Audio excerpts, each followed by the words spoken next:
అందరికీ నమస్కారం. ఎలా ఉన్నారు అందరూ? Thank you so much each and everyone. ఇరు రాష్ట్రాల ప్రజలకి అందరికీ పాదాభివందనం. నన్ను ఇక్కడి దాకా తీసుకొచ్చారు. మీ ఇంట్లో ఒకటిగా నన్ను చూశారు.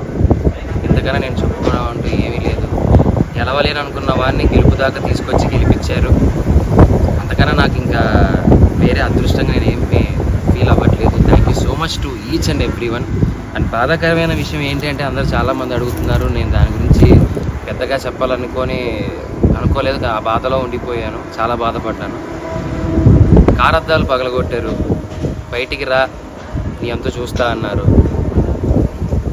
నేను ఒక్కనే ఉన్నప్పుడు మీ ఇష్టం వచ్చింది చేసుకోండి, నాకేం భయం లేదు, ఎవరికి భయపడాల్సిన అవసరం లేదు. కానీ మన ఇంట్లో కూడా ఒక అమ్మ ఉంటుంది, ఒక అక్క ఉంటుంది, ఒక చెల్లి ఉంటుంది, ఒక భార్య ఉంటుంది. వాళ్ళు మన పక్కన ఉన్నప్పుడు మనం ఎలా ప్రవర్తించాలి అనేది కూడా మనం కొంచెం ఆలోచిస్తే బాగుండు అని నా అభిప్రాయం. అద్దాలు పగలగొట్టినప్పుడు ఆ అద్దం పెంకులన్నీ వచ్చి మా అమ్మగారి మీద పడ్డాయి, తేజు మీద పడ్డాయి. ఏమీ ఎవరికి కాలేదు కాబట్టి సరిపోయింది. అదే ఆ పెంకుల వల్ల ఏదైనా జరగడానికి జరిగిందంటే, ఆ రాళ్ళ వల్ల తల పగిలి ఎవరికైనా ఏదైనా జరిగిందంటే నేను ఈరోజు ఎవరిని కోల్పోయేవానో నాకు తెలియదు. ఇలాంటివి ఇంకెప్పుడు ఎవరికి జరగకూడదు. ఇలాంటివి ఎప్పుడు ఎవరికి చేయకండి. మీకు కోపం ఉంటే తిట్టండి, పడతాను. కామెంట్ పెట్టండి, చూస్తాను. ఇంకా కోపం ఉంటే వీడియోలు తీసి పెట్టండి. ఎలాగో పెట్టారు, నా కుటుంబాన్ని మొత్తం బాధ పెట్టారు. నేను ఏది పట్టించుకోవట్లేదు. ఎందుకు అంటే నేను నమ్ముకుంటే నా హీరో, నా గురువు మాస్ మహారాజా రవితేజ గారు. ఆయన వచ్చి నాకు అవకాశం ఇచ్చిన రోజు నేను గెలిచాను. నేను బయటికి వచ్చిందే ఆ గెలుపులో వచ్చాను. కానీ గెలిచి ఒక ఆనందంతో బయటకు వస్తాను అనుకున్న నన్ను, నా కుటుంబాన్ని రోడ్డు మీద నించోబెట్టారు. అది చాలా బాధ వేసింది. పర్లేదు, నన్ను ప్రేమించే వాళ్ళు, నన్ను అభిమానించే వాళ్ళు ఉన్నారు కాబట్టి దేవుడు చల్లగా చూడబట్టి మా అమ్మకి, నా భార్యకి ఏం కాలేదు. నాకేమైనా పర్లేదు. మన ఇంట్లో ఆడవాళ్ళు మన పక్కన ఉన్నప్పుడు కొద్దిగా జాగ్రత్త వహిస్తే బాగుంటుంది. జాగ్రత్త ఏదైనా జరిగితే కప్పు పోతే తిరిగి తెచ్చుకోవచ్చు, డబ్బు పోతే తిరిగి సంపాదించవచ్చు, మనిషి పోతే తిరిగి తీసుకొని రాలేమండి. ఇది గుర్తు పెట్టుకోండి. చాలా రిక్వెస్ట్గా అడుగుతాను, దయచేసి ఇంకెప్పుడు ఇలా చేయకండి ఎవరి దగ్గర. Thank you so much. ఇప్పటికీ మీకు నా మీద ఏదైనా కోపం ఉంటే ఎక్కడ రమ్మంటారు చెప్పండి, వస్తాను, మీ ఇష్టం. కానీ ఎవ్వరికి ఇలా ఇంకెప్పుడు చేయకండి. I love you all. Thank you for each and everyone. Support చేస్తున్నందుకు ఇంతకన్నా ఏం చెప్పలేదు. Thank you so much.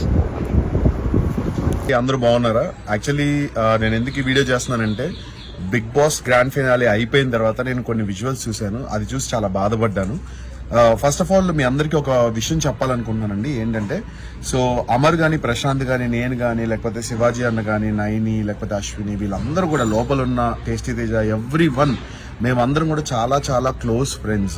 కొన్ని విజువల్స్ చూశాను. గేట్ ని గట్టిగా తనడం, నేను చంపేస్తాను, నరికేస్తాను అనడం, లేకపోతే కార్లు పగలగొట్టడం, ఇవన్నీ ప్లీజ్ స్టాప్ చేయండి. ఎందుకంటే కొంచెం ఆలోచించండి. మేమందరం చాలా క్లోజ్ ఫ్రెండ్స్. మేము బయటకు వచ్చిన తర్వాత అందరినీ కలుస్తున్నాము, అందరం చాలా హ్యాపీగా ఉంటున్నాము. ఒకరికొకళ్ళు ఈవెంట్స్ అయ్యి చెప్తున్నారు, ఒకరికొకరు మేము డబ్బులు సంపాదించుకుంటున్నాము, మేమంతా బాగానే ఉన్నాం. మీరు మీ కెరియర్ని, మీ ఫ్యామిలీ కెరియర్ని పాడు చేసుకోకండి please. It's my request. And ఇంకోటి ఏంటంటే, నేను అక్కడి నుంచి బయలుదేరినప్పుడు, అన్నపూర్ణ గేట్ నుంచి బయలుదేరినప్పుడు నన్ను అందరూ చాలా బాగా రిసీవ్ చేసుకున్నారు. నా కార్ అయితే ఏం డ్యామేజ్ కాలేదు, మంచిగా ఉంది, అంతా బాగానే ఉంది. బట్ నేను నిజంగా చెప్తున్నా, మేమందరం కూడా చాలా కష్టపడి పైకి వచ్చాము. నార్మల్ పొజిషన్ నుంచి మీలాగా మేము కామన్ మ్యాన్ లా ఉండి చాలా కష్టపడి అన్ని చేసి, ప్రతి ఒక్కళ్ళు, నేను ఒక్కనే కాదు, అమర్ గాని ఎవ్రీ వన్ చాలా కష్టపడి పైకి వచ్చారు. పల్లవి ప్రశాంత్ ఇప్పుడు ఒక టాప్ పొజిషన్కి వచ్చాడు. సో మీరందరూ కూడా, మీరు యాజ్ అ కామన్ మ్యాన్ గా మీరు వాటికి సపోర్ట్ చేసి మీరు తనని గెలిపించినందుకు మేము చాలా హ్యాపీ, మీరు చాలా happy, every one or happy. కానీ కష్టపడి సంపాదించుకున్న వాళ్ళ ప్రాపర్టీస్ గీతు కానీ, అమర్ కార్ కానీ, లేకపోతే అశ్విని కార్ కానీ, అవి లక్షల్లోకి అవుతాయండి. అది రిపేర్ చేయించుకోవాలంటే వాళ్ళకి పాపం కదా. సో కొంచెం మీరు కూడా ఆలోచించండి. ఇది పర్సనల్ గా తీసుకోకండి. Big boss is just a game. ఆ హౌస్ లో ఉన్నంత వరకే. తర్వాత బయటకు వచ్చిన తర్వాత మేమందరం చాలా క్లోజ్ ఫ్రెండ్స్ లా ఉంటాం. మీరు చూసే ఉంటారు. తేజ గానీ, నేను గానీ, వాడు నన్ను నామినేట్ చేసినా కూడా నేను ఎంత క్లోజ్ గా మూవ్ అవుతున్నా, వాడు నాకు బెస్ట్ ఫ్రెండ్ అయిపోయాడు. సో బయటకు వచ్చిన తర్వాత మాకు ఎటువంటి కోపాలు తాపాలు అయితే ఉండవు. మీరు సేఫ్ గా ఉండండి, మీ కెరీర్ గురించి ఆలోచించండి, మీరు మంచి పొజిషన్ కి రావాలని ఆలోచించండి, మీలో ఎవరన్నా మళ్ళీ కామన్ మ్యాన్ గా బిగ్ బాస్ కి రావాలని ఆలోచించండి తప్ప ఇలా కొట్టేస్తాను, చంపేస్తాను, నరికేస్తాను వాళ్ళ పర్సనల్ లైఫ్ లోకి మాత్రం వెళ్ళకండి. మొన్న కార్లో అమర్ వాళ్ళ అమ్మగారికి కూడా దెబ్బలు తగిలాయి. So please it's my request అందరికి, కొంచెం మీరు కూల్ డౌన్ అవ్వండి, కామ్ డౌన్ అవ్వండి. ప్రశాంత్ విన్ అయిపోయాడు, బిగ్ బాస్ అయిపోయింది, మేమందరం హ్యాపీ, మీరందరూ హ్యాపీ, మనందరం సరదాగా లైక్ ఎంజాయ్ చేద్దాము వాడి గెలుపుని. మేమందరం చాలా క్లోజ్ ఫ్రెండ్స్. మీరు కూడా అందరూ కొంచెం సైలెంట్ అయ్యి కూల్గా ఉండండి, ఎవరిని హర్ట్ చేయకండి.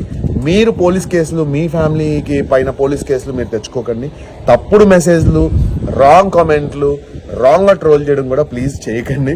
సరదాగా మీమ్స్ చేస్తే వి ఎంజాయ్, మేము ప్రతి ఒక్క మీమ్ని కూడా ఎంజాయ్ చేస్తాం బిగ్ బాస్లో. Thank you so much for every one, love you all, stay safe.